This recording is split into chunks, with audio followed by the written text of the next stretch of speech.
हम विवेकानंद जी का नाम तो बड़े गर्व से लेते हैं, पर कई बार उनके गुरु रामकृष्ण को हम भूल जाते हैं।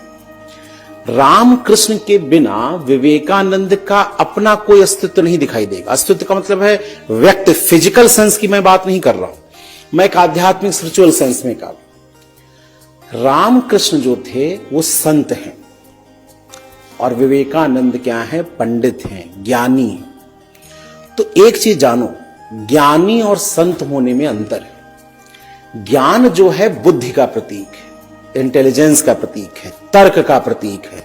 वो हर चीज में तर्क करता है, वो हर चीज में क्वेश्चन जनरेट करता है। और जो संत होता है वो हृदय का प्रतीक है, सिंबल है ना। हमारे यहां जब कहानियां गढ़ी जाती हैं तो प्रतीकों का है। रामकृष्ण क्या है, सरलता के प्रतीक है, हृदय के प्रतीक है, अनुभूति के प्रतीक है। उस समय के जब समाज सुधार आंदोलन आप लोगों ने पढ़े होंगे इतिहास में, आपको जावेद सर ने पढ़ाया होगा जब इतिहास में, तो देखिएगा, याद कीजिए 19वीं सदी में दयानंद की भी चर्चा की होगी, रामकृष्ण की भी चर्चा की होगी, और उससे शुरुआत उन्होंने राजा राममोहन राय से की होगी। तो कभी आपने सोचा है राजा राममोहन राय, केशव चंद्र सेन, दयानंद, विवेकानंद एक तरफ और स्वामी रामकृष्ण परमहंस एक तरफ, ये अंतर जरा समझने की जरूरत है और विचार करने की जरूरत है। घर जाके इस पे विचार करें। राजा राममोहन राय से विवेकानंद की जो यात्रा है वो मुख्यतः देखा जाए तो वो एक प्रतिक्रियावादी है। प्रतिक्रियावादी किस सेंस में, वो हिंदू धर्म के गिरते हुए स्तर से दुखी है, पीड़ा में है, वो वेदना में है कि हमारी सांस्कृतिक धरोहर नष्ट हो रही है, उसे बचाने की जरूरत है। यानी वो इसलिए खड़े हो रहे हैं क्योंकि उन्हें बचाना है कुछ।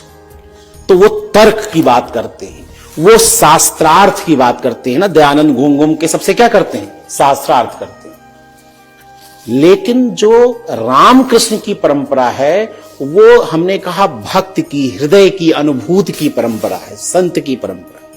वो इसलिए हिंदू धर्म की बात या हिंदू संस्कृति की बात नहीं कर रहे हैं कि उन्हें ईसाइयों से बचाना है या किसी से बचाना है। वो तो प्रेम में डूबे हुए हैं। उनके लिए कोई बुरा है इसलिए हम अच्छे हैं, ये भाव नहीं है। आप रामकृष्ण के जीवन में वो अगर काली की पूजा करते हैं या किसी की पूजा, आपको पता है, बहुत से लोगों को पता शायद ना हो, रामकृष्ण जी ने इस्लाम भी स्वीकार किया था। कई लोगों को नहीं पता होगा ना, रामकृष्ण ने इस्लाम भी स्वीकार किया था। रामकृष्ण जी ने ईसाइयत की भी वो की थी, साधना की थी। उनका बस ये था कि सारे मार्ग अंतिम में मिलते एक ही बिंदु पे है ना। मार्ग कोई हो तो मार्ग पे चलने की बात ना करो, पंथ पर चलने की बात ना करो। सोचिए, एक आदमी इस्लाम को भी स्वीकार करता है, ईसाइयत को स्वीकार करता है, हिंदू में आपने पता होगा वैष्णव, तांत्रिक, शैव, शाक्त, कई परंपराएं, सारी परंपराओं को रामकृष्ण, तो वो सरल है, वो भक्त है। और मैंने कहा विवेकानंद कौन है, ज्ञानी है, पांडित्य है, तर्कवादी है। तो अंतिम में हमें चलना कहां है, हम इनसे सीखते क्या है विवेकानंद से। हम हैं, हमारा शरीर और मस्तिष्क तो विवेकानंद हो, पर जो हमारा हृदय हो वो रामकृष्ण जैसा सरल हो। तो ये जो नरेंद्र की यात्रा विवेकानंद बनने की है, जैसे आपने प्राचीन भारत में पढ़ा होगा, सिद्धार्थ कौन बनते हैं, बुद्ध। वो जो यात्रा है ना, बुद्ध मतलब जागना, बुद्ध मतलब क्या है, जागना। ये जो नरेंद्र की यात्रा है, एक शुद्ध तर्कवादी व्यक्ति, उसका पहले पढ़ाया होगा सर ने आपको कि वो शुद्ध तर्कवादी हैं, शुद्ध तर्क की बात करते हैं। लेकिन जो ये यात्रा है ना, जो हृदय है विवेकानंद का, वो जो सरलता है, वो जो पीड़ा है, जो किसी धर्म संप्रदाय से परे है, जो मानवतावादी है, जो आह्वान करता है आपको कि तुम किसी गरीब को अगर धर्म की शिक्षा देते हो तो इससे बड़ा कोई पाप ही नहीं। गरीब दरिद्र नारायण को उठाना, युवाओं को आह्वान करते हैं ना, अरे उठो, जागो। वो शक्ति की बात, शक्ति का मतलब है पावर के सेंस में नहीं, आत्मशक्ति की बात है। तो इस अर्थों में विवेकानंद को जब जाके अब पढ़िएगा, समझिएगा, केवल किताब के लिए मत पढ़िए, केवल पेपर में लिखने के लिए मत पढ़िए कि हमको लिखना ही हर चीज, आंसर लिखना है क्वेश्चन का। ये आपके जीवन के लिए भी जरूरी है। इमोशनल इंटेलिजेंस है ना 4th पेपर में, तो आप विवेकानंद के जीवन से ये सीखेंगे कि उनका मस्तिष्क तो नरेंद्र का है, पर उनका जो हृदय है वो कौन है? रामकृष्ण का है। और वो जो नरेंद्र और रामकृष्ण का जो संयोग है वो कौन है? स्वामी विवेकानंद।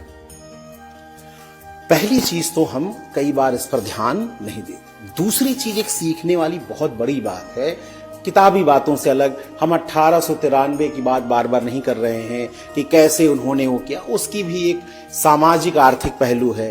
होता क्या है कि पराधीन राष्ट्र में हम अपनी संस्कृति पर गर्व नहीं कर पाते। तो जब वो 1893 में जाएंगे, पश्चिम में जाएंगे, जो हमारे लिए बड़े श्रेष्ठ लोग थे, पश्चिम में जाके जब वो भारतीय संस्कृति की बात करेंगे और न्यूयॉर्क हेराल्ड, उसकी मैग जो वो है, वो ये लिखेगा अपने कॉलम में कि इतने ज्ञानियों के देश में हम मिशनरी क्यों भेज रहे हैं। मतलब कहने का मतलब क्या है? ये जो गर्वाट, जो आत्मगौरव का बोध है, शिकागो की यात्रा हमें क्या करती है? एक पराजित राष्ट्र और समुदाय के मन में आत्मगौरव का बोध कराती है, अपनी संस्कृति के प्रति विश्वास को, जागृत को दिखाती है।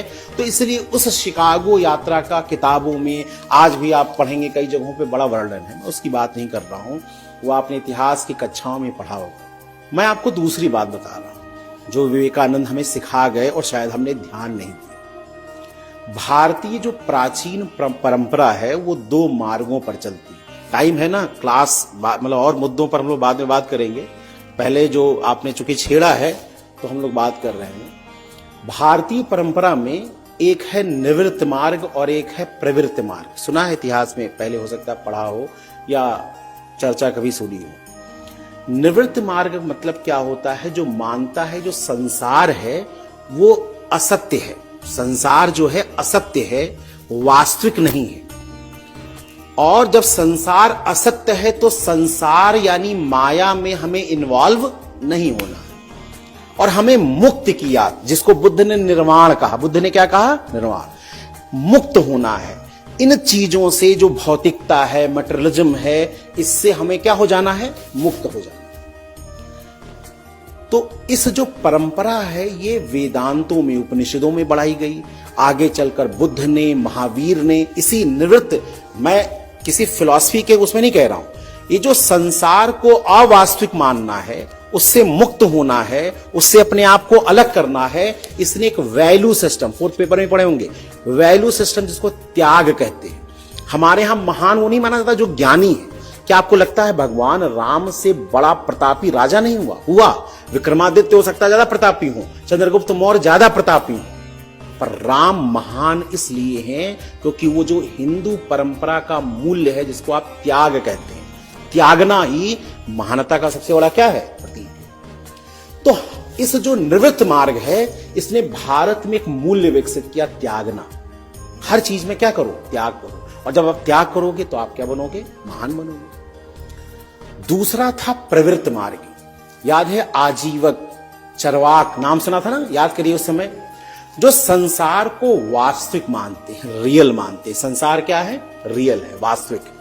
संसार अगर रियल है तो संसार में जो चीजें हैं वो भी रियल हैं और उसका हमें उपभोग करना चाहिए, कंज्यूमर की तरह। हमें अलग कंज्यूमर के सेंस में नहीं, पर उनका उपभोग करना चाहिए। आगे जीवन पता नहीं है कि नहीं है, ये जो जीवन है उसको क्या करो? उपभोग। ये प्रवृत्त मार्गी कहीं ना कहीं मटेरियलिज्म, भौतिकतावाद से जुड़े हुए, और जो निवृत्त मार्गी उसी को भारत में आध्यात्मिकता से जोड़ दिया गया। यानी आध्यात्मिकता का मतलब क्या है? जब सब कुछ त्याग दो और सन्यासी हो जाए, तो इसका प्रभाव क्या पड़ा होगा? हट्टा कट्टा हमारे जैसा मोटा तगड़ा आप जैसा युवा होगा, वो भी सन्यास, अपना भगवा हुआ कपड़ा पहन के क्या हुआ? सन्यास की तरफ क्या हो गया? चल गया। तो सन्यास, अब भाई किसी समाज में आदर्श जो गढ़े जाएंगे, लोग वैसा ही बनना चाहेंगे ना। आजकल बच्चे इलन मस्क बनना चाह रहे हैं। हमारा बेटा कहता है हमें एलन मस्क बनना है, क्योंकि वो आदर्श गढ़े गए ना कि वही रियलिटी है, वही वो है। तो उस समाज में आज से 2000 साल पहले भारत में क्या गढ़ा गया कि जो संसार को वास्तविक न माने, जो सन्यासी बने, जो त्याग करे, वही कौन है? महान है। और प्रवृत्त मार्गी क्या कहते हैं? जो संसार का उपभोग करे। तो जो हमारे आइडियल गढ़े गए, बुद्ध हो, महावीर हो, राम हो, तो यानी प्रवृत्त मार्गियों को डोमिनेट कौन करने लगा? निवृत्त मार्गी। मतलब एक आदर्श क्या बन गया कि आपको त्यागना सबसे बड़ा गुण होना चाहिए। व्यवहार में कहीं ना कहीं यही प्रबलता प्राप्त हो। तो इससे परिणाम क्या हुआ? कई लोग तो ये भी कहते हैं कि मुट्ठी भर लोग आते थे, भारत को जीत लेते थे। क्यों? क्योंकि भारतीय पारलौकिक की बात करते थे कि अगले जीवन में क्या होगा। कोई नृप होय हमका का हानि, हूण हो, शक हो, कुषाण हो, मुगल हो, सल्तनत वाले हो, कोई वंश हो, लोधी वंश हो, हमको तो भैया क्या है, अगला जीवन सुधारना है। तो तुम हमारे धर्म में मत छेड़ो, हमारी जाति व्यवस्था का मत छेड़ो, सामाजिक व्यवस्था को, और शासन करो आराम से, हमको बहुत ज्यादा लेना देना नहीं। क्यों? क्योंकि हमको पारलौकिक जीवन को क्या करना है, क्या करना है, बेहतर। ये परंपरा को विवेकानंद ने चुनौती दी। आपको लगेगा क्यों, वो तो खुद ही सन्यास वाले लग रहे हैं, भगवा कपड़ा पहन के, और शादी ब्याह नहीं की। नहीं, शायद इसका मतलब है कि हमने विवेकानंद को शायद सही समझा नहीं। विवेकानंद जब पश्चिम जाते हैं, शिकागो में, तो उन्हें पता है पश्चिमी समाज कौन है, निवृत्त मार्गी है कि प्रवृत्त मार्गी है। प्रवृत्त मार्गी, मटेरियलिस्टिक कल्चर, उसको शिक्षा देते हैं निवृत्त की, त्याग की, अध्यात्म छोड़ने की बात करते हैं, माया के बंधनों से मुक्त होने की बात करते हैं। लेकिन जब वो भारत में आते हैं तो भारत को किसकी शिक्षा देते हैं? निवृत्त होने की नहीं, किसकी? प्रवृत्ति होने। वो कहते हैं गरीब आदमी को भगवान की क्या जरूरत है? तुम्हारे बगल में कोई भूखा मर रहा हो, तुम उसको जाके गीता और अध्यात्म कुरान पकड़ाए दे रहे हो? अरे उसको उठाओ, उसको खड़ा करो, वो बंधनों से मुक्त हो और वो जीवन के ये जो भौतिक सुख हैं उनको प्राप्त करे। अब भाई छोड़ो, मुक्त कब होगे? जब कुछ होगा। भाई जब कुछ होगा तभी तो तुम छोड़ोगे, जब तुम्हारे पास कुछ है ही नहीं, तुम छोड़ने की बात क्या कर रहे हो? देखा जाए एक तरह से मध्यम मार्ग, वैचारिक अगर स्तर पे पढ़ेंगे, वो कहते हैं पश्चिम को पूरब से सीखना है। पश्चिम को पूरब से क्या सीखना है? त्याग सीखना है। दूसरों के लिए जीवन कैसे जिया जाए। युवाओं को क्या कहते हैं? युवा वही होता है जिसको देख के लोगों में उत्साह जागृत हो। युवा मतलब आप या हम हैं युवा और ऐसे लेटे हुए, सोए हुए, आलस्य से भरे थोड़ी युवा होते। किसी को देख के आपकी अंदर उम्मीद भर जाए, आंखों में देख के एक हौसला बढ़ जाए। तो बुद्ध हो सकता है 80 साल के हो, 70 साल के हो, अगर हम बुद्ध को देखकर उम्मीद से भर जाते हैं, हम गांधी को देखकर एक आशा का दीपक हमारे मन में जल जाता है, तो समझो कि वास्तविक युवा हम और आप नहीं, वास्तविक युवा बुद्ध और कौन है? तो तुमको कहते हैं जंजीरों से मुक्त हो, विज्ञान की तरफ बढ़ो, औद्योगिक क्रांति की तरफ बढ़ो, भारत को गरीबी से क्या करो? मुक्त करो। तो जिस राष्ट्र की बात कर रहे थे, उनका राष्ट्र किसी धर्म या उससे नहीं जुड़ा हुआ है। वो कहते हैं असली देशभक्त है गरीबी से, शोषण से मुक्त हो। कई लोगों को पता नहीं होगा कि मार्क्स के कंटेम्पररी एक आदमी भारत में मार्क्सवाद से बेहतर मॉडल दे रहा था। उन्होंने नैतिकता की परिभाषा दी थी विवेकानंद ने। नैतिकता क्या है? शोषण और दमन के खिलाफ खड़े हो जाना। उन्होंने मॉरलिटी को क्या परिभाषित किया? गरीबी से संघर्ष करना, दमन से संघर्ष करना, पराधीनता से संघर्ष करना, और इसका दायित्व उन्होंने युवाओं पर डाला कि तुम ही ये काम कर सकते। तो जब वो कहते हैं कि कौन से जो आर्यों को धिक्कारते, जो नहीं गांव में लोग खुश रहते हैं कि हम आर्य हैं, ब्राह्मण हैं, क्षत्रिय हैं, वो धिक्कारों से, तुम तो अपने शव को ढो रहे हो, तुम अतीत का शव लेकर अपने कंधे पर लादे हुए हो। कौन सी गर्व की बात है? तुम्हारा पड़ोसी भूख से मर रहा हो, तुम्हारा समुदाय यातना में, पीड़ा में, वंचना में फंसा हुआ हो, और तुम अपने सांस्कृतिक सर्वश्रेष्ठता की बात करते हो, वो कौन सा गर्व है? तो विवेकानंद इसलिए भी महत्वपूर्ण है कि उन्होंने भारत में बताया कि असली समाजवाद क्या है। हम किसी वैचारिक मार्क्स या एंगल्स की बात नहीं कर रहे हैं। समाजवाद वही है कि जब आपके पास हो तो आपके पड़ोस में कोई भूखा न सोए। विवेकानंद आपको बताते हैं मोक्ष या मुक्ति अपने लिए नहीं होती।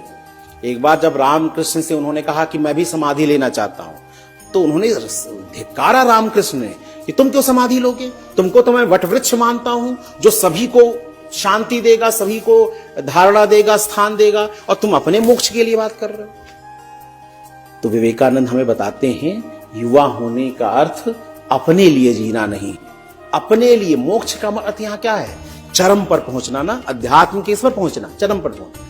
तुम अपने लिए चरम सुख, चरम अध्यात्म की खोज ना करो, तुम पूरे समाज को, आखिर मार्क्सवाद भी तो समाजवाद से ही जुड़ा हुआ है, एक कलेक्टिव चेतना से जुड़ा हुआ है।